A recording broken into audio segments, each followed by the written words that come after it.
It's been so long since the earth has been ruined. In one quiet village in the States, one family is taking leftover things from a mall which is completely robbed already.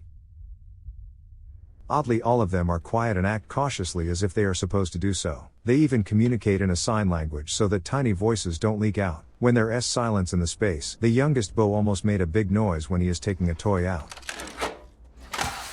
If there wasn't a super save of his sister Regan, it would lead to a big accident. So although Bo is still young, his family scolds him reasonably. Why this earth is ruined and why this family holds their breath in silence. One accident explains it at once. They are walking in a seemingly very peaceful forest. They hear a sound that breaks silence.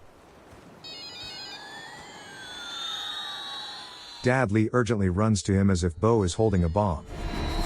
Simultaneously, something is running toward Bo at a fast pace.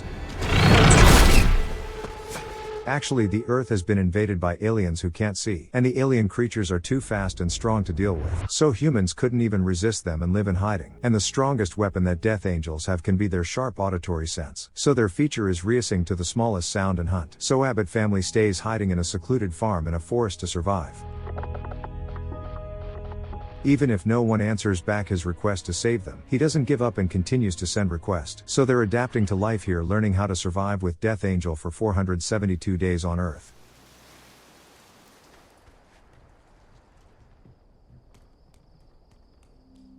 They can't make noises, but the family has all they need and they're living happily. But misfortunate accident always happens without a warning. Regan breaks a lamp by mistake and makes a loud noise. Lee urgently puts out the fire, but he can't do anything about the noise. Fortunately, Death Angel can't come to the family in the basement and return. But one mistake can destroy the whole family.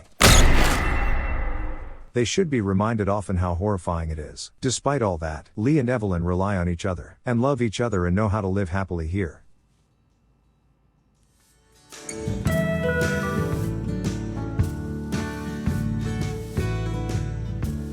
But they're going to face an unavoidable risk. Evelyn is pregnant. She is expecting a baby. It is a blessing to Abbott family, but it also means they have to prepare to deal with another risk. The next day, Lee gives a noise amplifier as a gift to Regan, who is hearing problems. He had made many attempts previously for Regan to hear. The noise amplifier didn't help this time as well, and Regan is disappointed again.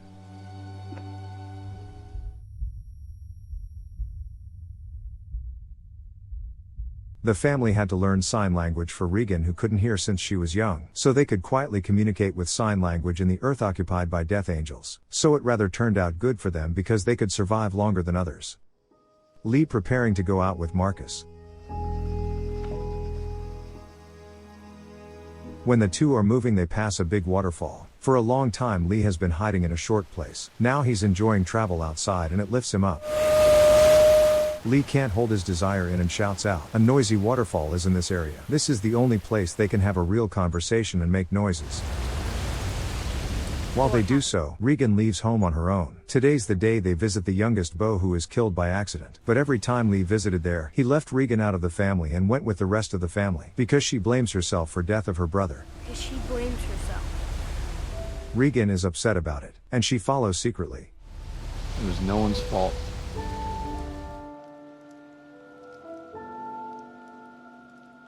Lee and Marcus starts to move again. They see a dead body of a person killed by a Death Angel.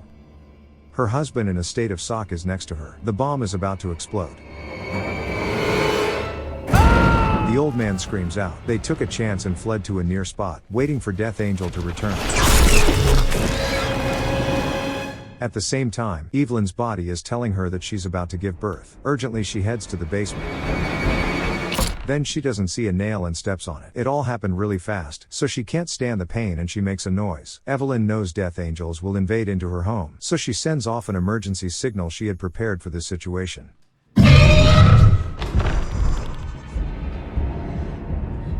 Lee sees the red light and knows that she's in a danger. He runs home immediately.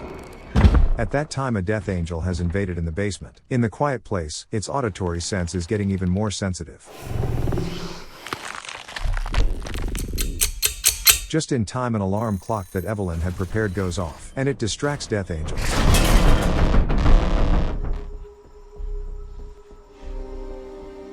Lee intends to carry out a next plan to rescue her with Marcus. Evelyn doesn't have much time left, and Death Angel is getting closer and closer to her. Marcus lights a firecracker he had prepared for this day. Evelyn can't hold inside but screams. Fortunately, the firecrackers pop just on time. Regan sees the firecracker and runs home hurriedly. Lee gets home and sees the trace of blood his wife has shed. After then, he's in a despair. Fortunately, Evelyn has given birth safely and she was hiding from the Death Angel. A beautiful baby is born and the two go to the basement to escape. While things are hectic, they've been forgotten something important. Where are they? I'll find them. At that time, Regan is lost in the cornfield. She could luckily meet Marcus again. The area is infested with Death Angels. Lee can't just stand and watch them, so he goes out again to save them. Children also makes efforts to let Lee know where they are by igniting a fire, because they can't make a noise, but it doesn't work. Evelyn is in the basement and water is leaking and running to the basement.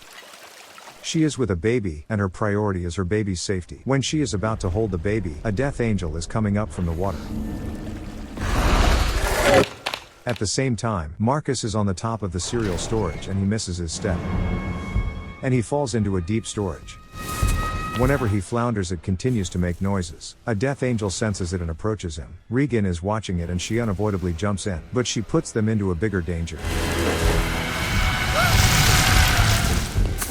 Fortunately, Marcus can hold her sister's hand, and she succeeds in lifting up his sister. The Death Angel already has arrived.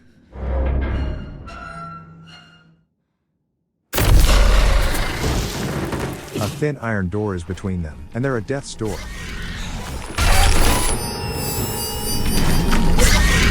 Fortunately, the noise amplifier Lee gave Regan effectively makes Death Angel painful since it is sensitive to noises. Thanks to this, they avoid danger. Lee searches for the kids and come across them. They want to return home and they face Death Angel, who has been chasing after them. He picks up an axe to fight against it by himself.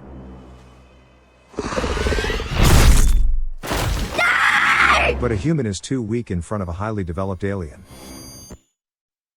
In midnight, in a silence, the kids helplessly became targets of hunt. When the children are about to be prey of the alien, Lee wakes up, but it seems that there's nothing he can do. He says the last goodbye, and when he's done, he sacrifices himself for children.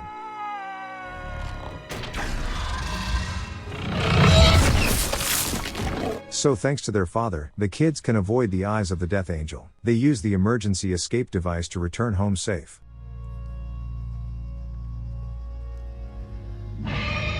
And from now on, she has to protect Abbott family on her own. So today they accept a new life and lose a precious life on the same day. After a long fight for life, sun rises up in the farm and the family goes back into the basement.